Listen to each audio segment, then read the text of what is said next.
mu bufunze muganda wange w'ekitiibwa tugambye nti ekiyitibwa salawat kwe kusabira nabi muhammadi n'abantu be emirembe gya katonda gibeere kubo. Onfuna bulungi nga katonda watugamba mu surati al-ahzab aya 5:6 nti inna allaha wa malaikatahu yusalluna ala nabi, katonda yennyini yasooka okusindika emirembe gye onfuna bulungi ne bamalayika eri nabi muhammad sallallahu alaihi wa alihi wasallama. Katonda n'atukubiriza nti naffe tubeere nga tukola ki? Tukikola. Nolwekyo buli we tusabira nabi muhammadi tubeera tutukkiriza etteeka lya allahu subhanahu wa ta'ala. Basahaba ne bamubuuza nti tukusaalire tutya? N'abagamba nti qulu, mugambe allahumma salli ala muhammad wa ali muhammad, mugambe nti katonda tukusaba otuuse emirembe gyo ku nabi muhammad n'abantu be. Eyo hadisi tugambye eti mu kanzul umar hadisi namba 3993. Ne tugamba n'ogamba nti allahumma salli wa sallim, nti katonda tuuse emirembe ku nabi muhammadi. Nabi muhammadi yennyini yatugaana esswala eyo ey'ekitundu, okumusabira ye yennyini akugaana era agikuddiza eyo swala. Onfuna bulungi, tulabye mu hadisi zaganda ffe abasunni n'abashia nga mu kitabo ekiyitibwa Amal Sheikh Saddok volume esooka page 392 agitugaana. Kuba atugambye nti allahumma salli ala muhammad wa ali muhammad kama sallaita ala ibrahim wa ala ali ibrahim, nga wekyali ku nabi ibrahim ne ku bantu be wooteekeddwa okubeera ng'osabira nabi muhammad sallallahu alaihi wa alihi wasallam. Ne tugamba nti okusabira nabi muhammad tekiriiko kkomo, kuba dhikirullah ala kulli hali. Buli kadde tujjukira allah subhanahu wa ta'ala. Nolwekyo dhikiri nti salawat obeera ng'ojjukidde allah subhanahu wa ta'ala kuba yamutumanga rahmatul alamin eri ebitonde byonna. Surati al-anbiya ya 10:7 muganda wange ow'ekitiibwa. Ne tugamba nti nabi muhammadi yennyini yagamba nti salullahi liwasila faman sa'ala liwasila hallat lahu shafaatu.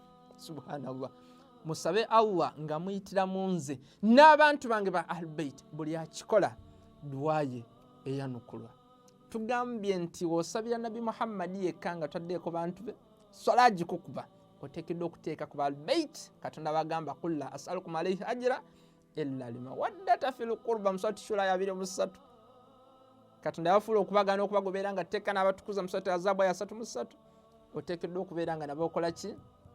Obasabira muganda wange ow'ekitiibwa. Musati al-Imran aya 10:64 Allah subhanahu wa ta'ala agamba nti nabi muhammad yamufuula ni'ima eri abakkiriza.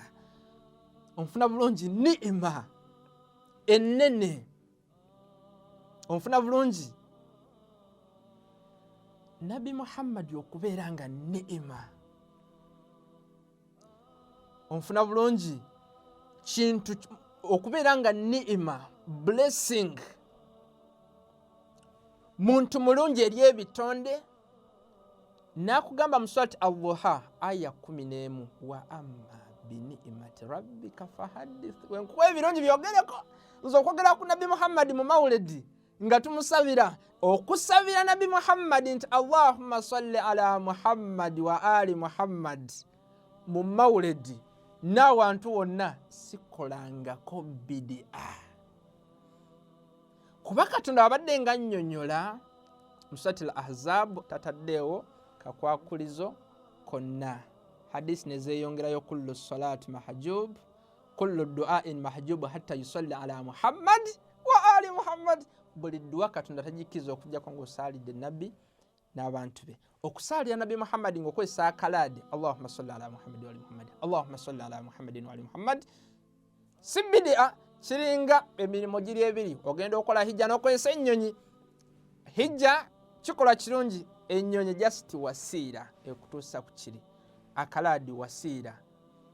Onfuna bulungi okubeera ng'obala bulungi teweerabira. Nolwekyo si bidia muganda wange ow'ekitiibwa. Tetusobola kumalayo birungi bya nabi muhammad ne salawat, naye mu bufunze nabi muhammad sallallahu alaihi wa alihi wasallama allah atugambye naye mu bufunze mu surati al-Anfal aya 3 Allah subhanahu wa ta'ala atugambye nti wama kana Allahu liyu'adhibahum wa anta fihim. Katonda tasobola kuleeta ng'aleeta adhabu, kibonerezo Nabbi Muhammad n'abantu be ebbanga libamala nga bali muffe. N'olwekyo buli kadde tuteekeddwa okubeera nga tusaalira Nabbi Muhammad, tuli mu takisi, tuliwa, tuli awantu wonna mu mawuledi, buli wamu tusaalirawo Nabbi Muhammad kuba kisa eri ebitonde. Nsaba Allah subhanahu wa ta'ala ateeke mu bantu abafumintiriza okusinga okwogera bye tutamanyi, atuwe ekisa kya Nabbi Muhammad sallallahu alayhi wa alihi wa sallama. Wassalamu alaykum wa rahmatullahi wa barakatuhu. Allahumma salli ala Muhammad wa ali Muhammad.